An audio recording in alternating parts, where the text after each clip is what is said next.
so much for coming here. We're really, really glad to have you guys here today for the Youth Ocean Alliance World Oceans Day Summit. Just really quick housekeeping before we start. We're here at Cafe 8 today, who's been amazing with the space.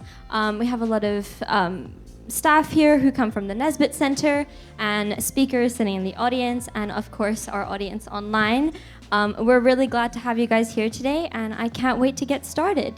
I think everybody should have a drinks voucher, so if you want to get some drinks, then you can go up to the counter. But otherwise, I will begin. So 2 months ago, I hit a rock bottom of sorts. For somebody with a lot of energy, I felt like I had none. Being a teenager seemed to have caught up with me. But we're not here to talk about that. We're here to talk about the beautiful force that pushed the energy and spirit back into me. You guessed it, people. I'm sure you were expecting me to say the ocean. As much as I love the ocean, protecting it is an immense challenge and very intimidating at times. Today, I'm standing in front of a room and feeling very energized. I couldn't be happier that we're joined with ocean experts, audience members from around the world, and together with our wonderful team of volunteers. It's humbling to see a group of people come together in interest of the oceans. I've grown to become less of a fan of advocacy. It's challenging to convince people to change their ways. As Sylvia Earle always says, ignorance is by far the biggest threat to the ocean. A lack of care has led to the deterioration of ocean health, but knowledge is key to the resolution. Now, more than ever, we realize that we're all connected. We're closer than ever, despite social distancing. We find it hard to witness the changes taking place below the surface. The size and vastness of the ocean creates a disconnect. But unknowingly, we're all connected to the ocean. Water runs through every type of ecosystem, and our daily lives are all dependent on it. Nobody who's truly experienced the ocean leaves unchanged. In hopes to create upstream change and collective action, the Youth Ocean Alliance decided to hold their first ever World Oceans Day Summit. Just like COVID-19, challenges concerning the ocean do not respect borders, meaning the responsibility falls on all of our shoulders. The ocean exists with or without us, a great reservoir of our water. The Earth has one big ocean with many features, so we no longer celebrate World Oceans Day, but World Ocean Day. In this day and age, we're facing a challenge like never before, to innovate without being destructive, to contribute to the sea of life that connects each of us. Each one of you here today is a ripple of change, ready to make big ocean waves. So I challenge you to ask yourself, how far really are the impacts of human behavior, and what can I do to reduce the impacts of my behavior? I'd like to quickly introduce the Youth Ocean Alliance. The Youth Ocean Alliance is a youth-based ocean conservation organization that I founded 2 years ago. We have a team of students in over 15 countries, some working on marine conservation initiatives and others looking to start their journey. We aim to bridge the gap between young people and the rest of the world while providing a platform for anyone and everyone to find their place in ocean conservation. That said, let's jump into our first panel to hear about how you can innovate for the future without being destructive. This event is going to be in collaboration with UN World Oceans Day, and I wanted to go over the 4 objectives of the Youth Ocean Alliance. The Youth Ocean Alliance aims to 1. Create a global youth network aiming to empower future leaders. 2. Educate our youth in alignment with the principles of the UNESCO Decade of Ocean Literacy. Be the largest global platform and database for ocean conservation initiatives. And 4th, work in collaboration with other ocean conservation organizations to stem collective action, which brings us to the event today. I'd like to call our first 4 panelists to come up to the stage.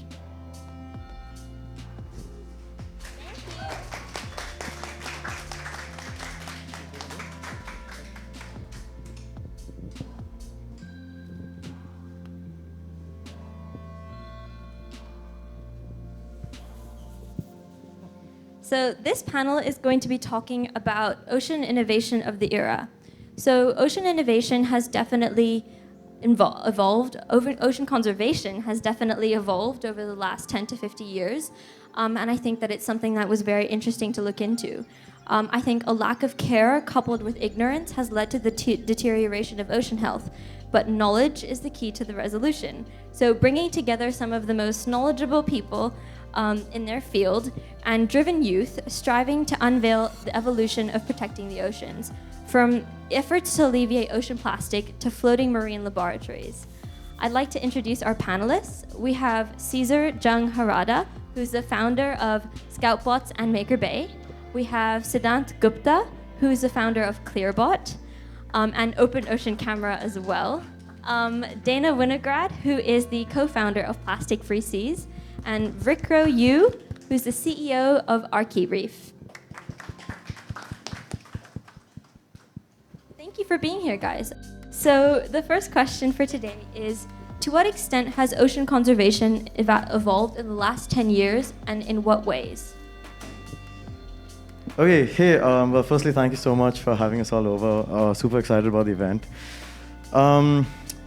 So I think that my answer to that is going to come from a place of real bias. I'm a technology person, not per se a conservationist, and I've come to learn a lot about what's happening. So from my sort of perspective, what I've seen is actually the adoption of a lot of sort of software and tools to make conservation easier or quicker and basically scale it up. So in my work, I see conservationists using a lot of very simple like AI technology now to basically analyze more data, to represent it, to make sense of it, and generate insights. And I think that's a really cool thing that just wasn't there 10 years ago. So I see, from my side, I see that conservation is adopting newer technology to try and do their conservationists are basically able to do their work better and at a larger scale because of new tech. Thank you. Dana, I wanted to ask you, since you work with a lot of young people, what does the term ocean literacy mean to you, and why is it important? Thank you. You threw me off there a little bit by switching up the questions. Ocean literacy is, of course, understanding how the ocean works. And why it's so important is when you're looking at something like plastic marine pollution, for example, we have to understand the ocean, the impact that we have on the ocean, the impacts that the ocean has on how our Earth works, before you can even contemplate why you would want to tackle this problem of plastic. So ocean literacy is very, very important, that we understand how the role that the ocean plays in the world, but also to get people to be connected to the ocean. If they have to know about it, they have to feel it, to see it, to touch it, ideally if they live nearby. And then hopefully they'll care for it. And that's what ocean literacy is all about. Thank you. Another question to Vikro. Why do you think it's important to bridge the gap between older and younger generations in ocean conservation? It's a good question between the age gap that you and I have. So from my generation, we witnessed the changes from the fishes on our planet, the impact from overexploitation, overfishing. We've seen different fishes that's disappearing, less varieties, smaller sizes. And I think the impact is going to be continuing, even though that we have already banned trawling, because the ecosystem would need much longer time to recovery. So I think that's the impact is actually larger on your generation. And I think because the ecosystem lifespan and this pace is so much slower than ours compared to human. So I think it's important. Yeah, it's important that the mission is passed to the next generation, that we can continue as a species. Thank you. The next question I have is for Cesar.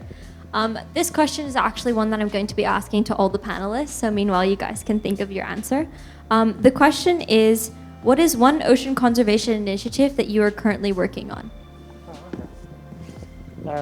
Thanks so much for inviting me. So the project I'm working on right now is called, actually, we also have two people who actually work on the project here. It's called the Ocean Imagineer. So the principle is basically to have a floating platform. Imagine on the rooftop, there's a solar panel, This solar panel is actually producing electricity to feed a hydrogen electrolyzer. So actually producing hydrogen offshore. Hydrogen is the cleanest form of energy that you can actually store and consume, because when you recombine hydrogen, you just get water vapor. It's also the energy of the future to power ships, cars, even rockets. So when you go to Mars or to the moon, you are using liquid oxygen, liquid hydrogen. And under the platform, we have an oyster farm. So under the water, we have basically like cages full of filtering animal. And so the point of this platform that will be installed in North Point at the end of the month will be to evaluate which animals are the best for filtering the water. So there will be oysters, but also clams and other filtering animals, basically. And so the idea is that Hong Kong has about 5,000 to 10,000 oyster farms. If we equipped half of them with solar panel, we could produce more than 25 megawatts of electricity, which would be 25 times more than pretty much what we produce today. And we could also make the water much cleaner and bring back biodiversity, so by a factor of 6 times in the vicinity of the installation. So it's called Ocean Imagineer, and you can, .org, you can go on the website. You are the first people actually to hear about it publicly, and it will be open on August 30th.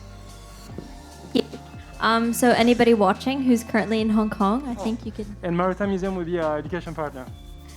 shout out to the Maritime Museum, who's also loaning us the space. So if any of you watching online who are in Hong Kong want to walk by North Point and check out the Ocean Imagineer, that would be great. And Rico Archie Reef should be on the water as well. Yes. Yeah. If anybody wants to come and watch a beautiful lady be swimming in the water and a giant clam on the surface of the water, then Imagineer is the perfect place to go. I think also what we're going to be doing is putting all of the call to action on all of the opportunities mentioned by our speakers on our website. So if you want to find out more about the Imagineer or about Vicro's work, then you can check out the website and it should all be there. Thank you. Does anybody else want to go next? How much time do we have? Maybe everybody can... We still have 22 minutes. Oh, wow, plenty of time. Yes. I don't know, because I was given the luck to talk about what I'm doing right now, but I'm sure all of you have some Yeah. exciting things happening, so maybe we can just... Okay. Oops. Thanks.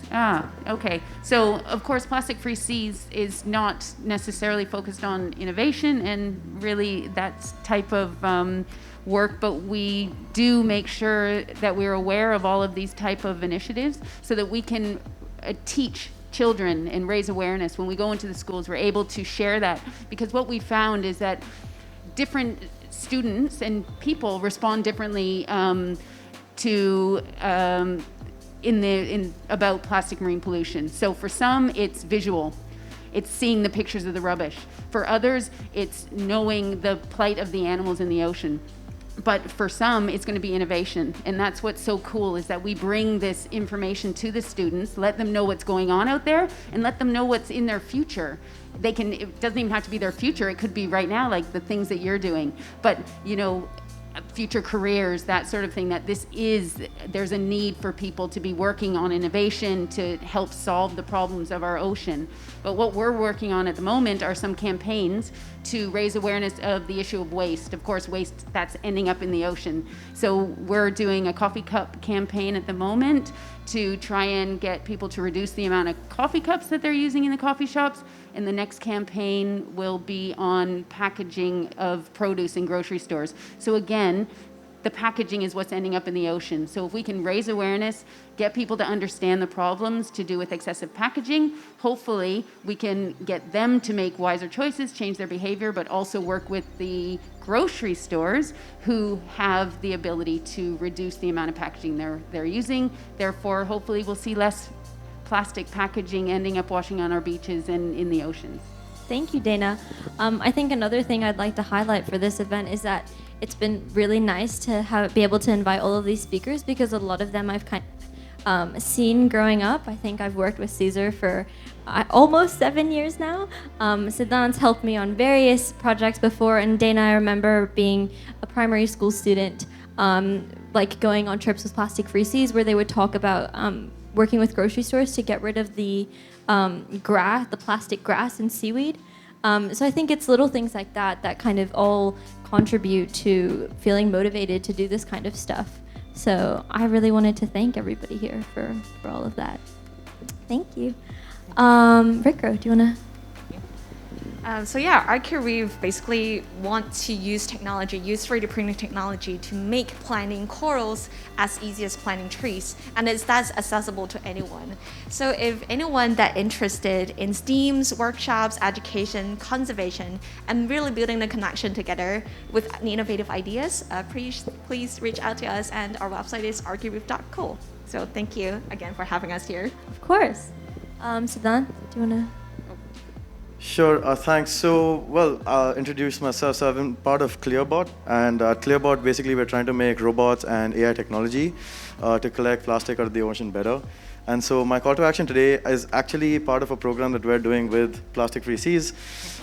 So what we do is we've set up an online portal where you guys can go out to the beach, take photographs of waste. Please collect it out too. Don't just leave it on the beach. But you can take photographs of like trash and put it up on our website and label it.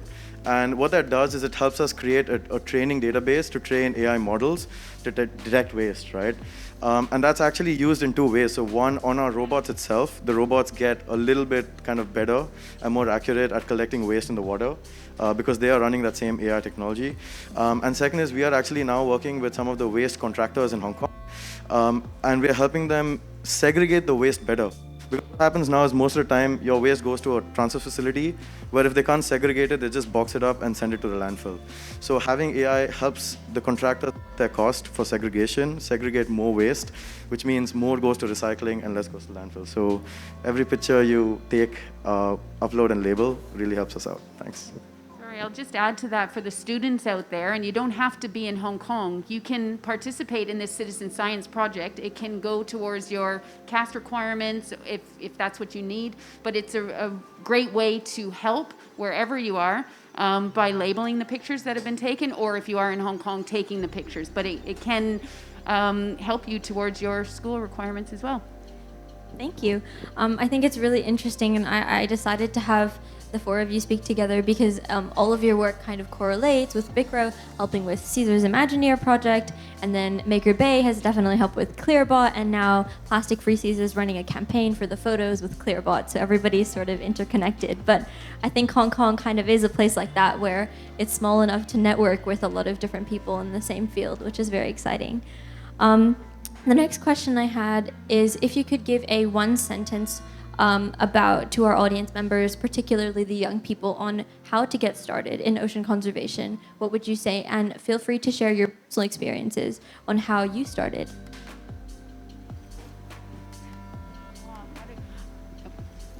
That's difficult, but I think find something that you're passionate about. See the problem. If you're passionate about it, you will find a solution. And I think for me, that's also how I got involved. I saw a lot of rubbish on the beach. I had children. I wanted clean beaches. So I had to start looking into this problem. And the more I researched, the more I found out, the more I found the need for education. And that's what eventually led me to the place I'm in now. So if you see it's a problem, you can make a difference. Thank you. Well, I didn't really start in conservation to begin with, so I had to figure out what I wanted to do. And how I actually got to doing that is just trying different things. So I worked with a lot of people, like Caesar, in university as well, with the marine labs, actually, and I just worked with different people to figure out, okay, which part of this big thing is the bit that I'm most passionate about. Where can I add value? And yeah, that's kind of how I got started. So to young people, I just say try different stuff. Thank you. I think, in my opinion, is if you want to work in the ocean for long term, also not to necessarily focus immediately on the problem, but really enjoy it. Because I think you can only stick to something if you really develop a love for it. So go swim. I was just chatting with Doug Woodring just before, and I know he spent a lot of time swimming before in the water and kayaking and having just a really good time because it's such a magical place. And then it gives you such a strong drive give you such a strong drive then to protect it. But I think if you spend too much time protecting it from the beginning, it might be a little bit of a turn off because it just feels like, I'm going to the ocean again to like work basically. So I would really encourage you to just have a lot of fun, like discover, explore, swim, and enjoy yourself. I think that's the first thing to do. So one thing that I learned from you guys, actually, from the younger generation, is your proactiveness and believe in yourself that you can make positive impact. I grew up in Hong Kong and I was born and raised here, so that is the faith in us that we lack in the local community. So I would say be like YOA, and just be proactive and believe in yourself. So, yeah. Yeah, I think I just wanted to add something really quickly. Cesar mentioned falling in love with the ocean. And earlier Dana was mentioning when you work with young people, you try and give a kind of diversified experience because different people respond to different things. And I think that, personally, I always kind of tried to talk about the fact that people, like, the passion comes from different places. For some people, it comes from sort of fear, like seeing how scary it is that there's so much plastic on the beaches. And for a lot of people, it comes from love. Personally, for me, it came from seeing blue whales in Sri Lanka or going diving. And so it's very interesting to see the wide range of ways in which people fall in love with the ocean. I just spent the last 2 weeks at a summer course at HKU, which Cesar was leading, designing a booth called Seashell, which is supposed to be a multi-sensory experience, which when you walk inside, it's kind of like walking into the ocean, so that people who don't necessarily have access to the beautiful ocean, or even just going to a beach in countries that are landlocked, can kind of have access to that. I know that we currently have a Youth Ocean Alliance ambassador from Bhutan, which is a landlocked country, and so they're trying very hard to find a way to make people aware of ocean conservation because they don't live anywhere near the sea, and they've never seen it before, and they also feel like they aren't doing anything to harm it because they live so far away. And so it's been really interesting to see the different ways in which people are acting. I think we can have one final question before we open it up to the floor for some questions. And the last question is, what do you think has been the largest roadblock today in comparison to in the past? Because I think, like you said, Siddhant, there's a lot more technology now, but do you think that there are any roadblocks, or does it create any challenges when it comes to ocean conservation? Sorry, I hope I didn't ask a complicated question. I have an opinion, but you can go ahead. Okay. For me, I think one thing that's interesting is it ties into a question you asked earlier, which is the generational difference, right? So I see that like young people are like super passionate about it, want to do something. A lot of people in the older generations aren't, and a lot of those people are actually in sort of the positions of power to make a difference, right? So personally, I think that there's a gap there. And I mean, for example, what Greta Thunberg is doing is very relevant, I think, because it's literally young people saying, you need to fix this. Like, you are in the position to be able to do something about this, so you should. I think that is part of a bit of a roadblock today, especially in Asia. Like, I think in Hong Kong, people aren't that, especially at the senior level, aren't that keen to make that much of a change. So I think that's an issue. So, in my opinion, is for example, like you would expect that something like COVID-19, for example, it's a global pandemic. Everybody's suffering from it, no matter if you're rich or if you are poor. But people who are in a developing country, for example, many of them still don't have vaccine, and people who are in a rich country, many of them are refusing to take the vaccine. And it seems that no matter how much suffering and how many even millions of people have to die, like hundreds of thousands of people have to die, like a lot of people will still not make those choices in the interest of many people who. So I'm saying is that why I connect this to the ocean is because a lot of people have talked about like a great reset and how the economy has been destroyed by something like this. If you think about COVID-19, the effect on the people's life is already terrible. But if you think about global warming, which is largely driven by the ocean, the effect is going to have on biodiversity loss.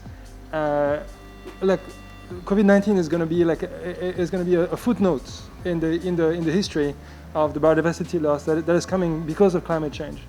And I don't know, like I feel it's just that it doesn't hurt enough yet. Basically, I feel that's the roadblock. It doesn't hurt reach people hard enough yet, so that they actually put the dollars, to like, how come like so many places don't have vaccines yet? Like we have the resources. It's just the way we distribute it is so selfish and mindless. Yeah, thank you. I've always really liked to compare the environment to the human body. I think in this case, it's a little bit weird, but we could compare ocean conservation and the state of the oceans to like digestion, for example. It's going to occur, like people eventually are going to be forced into change, but I think that people in positions of power and corporate companies are sort of enzymes or catalysts to speed up the rate at which action does come. I think that it doesn't mean that us as individuals can't do things, but I think that it would really, really, really help if we were all on the same page, I guess. I think we have some time now for the audience to ask some questions. So if they want to ask questions, then you are welcome to ask. Do our volunteers have any questions? I don't see anybody from the corporates here in the room. And I think if we are here together, this would be a good opportunity for us to put our heads together and say, what can we do about getting the corporates out here? Why is it that it's taking us so much effort, and what can we do, each one of us, if there are 15, 20 people here with different organizations, and if all of us move in the same direction, hopefully we can move someone. So what do you think we can do?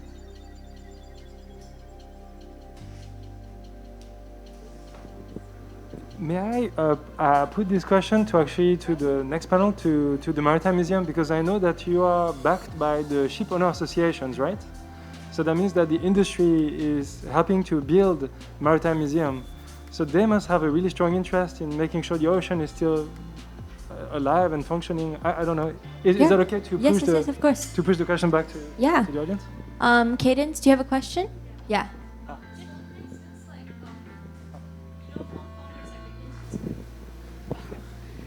Yeah, I was just wondering, since Hong Kong is split into international branch and the local branch, do you think there's any differences between the engagement between the local school kids and the international school kids? Do you have different techniques to try and get them to engage with the oceans, that kind of thing?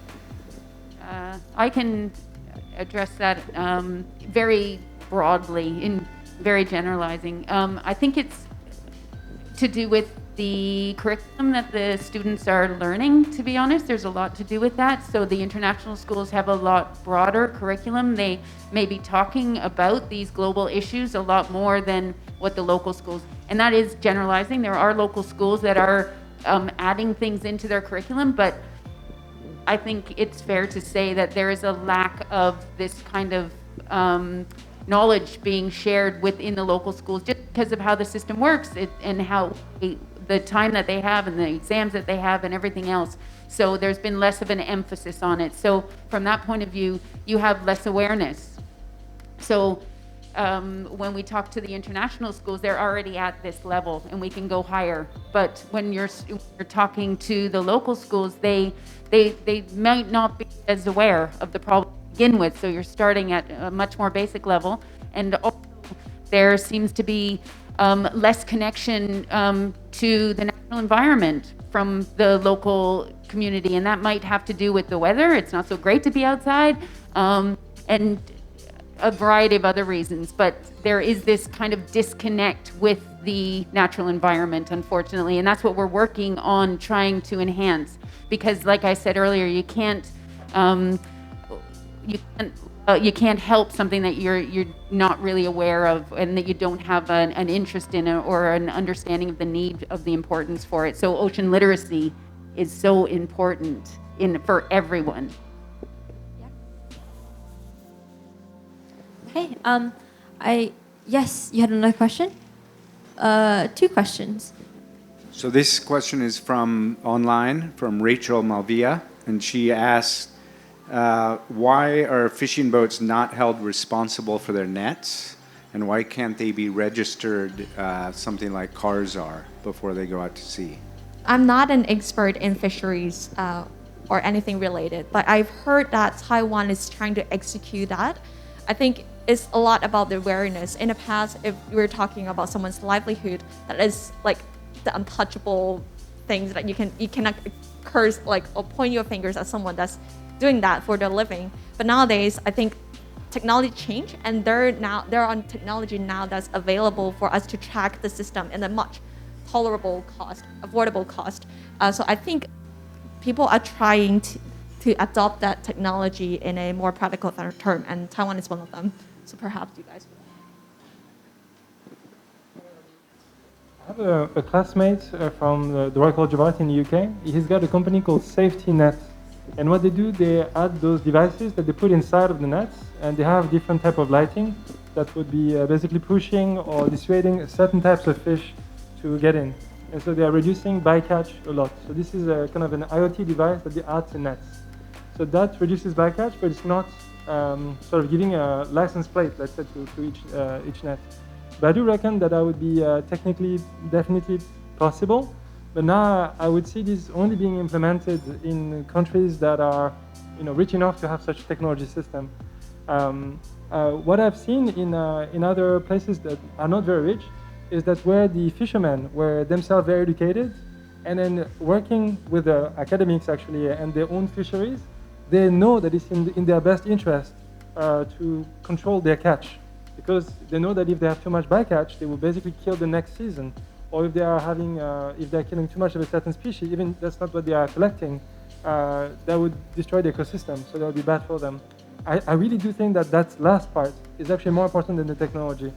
Even the technology was possible, affordable, I think that the education of the fishermen and understanding is their best long-term interest. I think that would be the strongest economic incentive, hence cultural changing, or behavior change, I would say. So we have one question from online, from C Beyond Me, and he or she asks, when will it be possible to bring youth to visit the projects and see them in person? Imagineer, yeah. So people will be able to see the Ocean Imagineer in North Point from August 30th to November, but we could not get the license to get people on board officially. But the thing is that, for example, anybody could take any type of nets, for example, but for us to put something in Victoria Harbour, it's incredibly regulated. So that's the reason why we couldn't get the license. But we will be applying for a Class 2 vessel. So we hope that in the winter, or in the end of the winter, we'll be able to have people on board. So we'll organize some workshops. We'll put that on the website, oceanimagineer.org. So we'll have some events, but I think they're going to be on land. We'll take some people one by one, but they will have to wear safety device and so on. Yeah. Thank you. It was really funny. We had a meeting with the volunteers this morning, and so we were discussing whether the volunteers had any calls to action, because some of them have their own youth-based environmental or various organizations, and Nishant and Edric are representing Imagineer with the volunteer team, and Nishant was saying that it would be, now if you want to visit the Imagineer, you can visit it and view it from North Point, but yeah, it sounds really cool, and I'm sure virtual tours and stuff will definitely be a really amazing experience. I think that this has been a really great panel. Thank you so much to all the speakers for being here today. It was a pleasure to have all of you. We will have a kind of quick 5 to 10 minute switch over to the next panel. Just a side note, there's some food. Most of it is vegetarian, since we all like the environment. And also there's some water for everybody. And yeah, I think that's most of it. Thank you so much. It was really great to have you.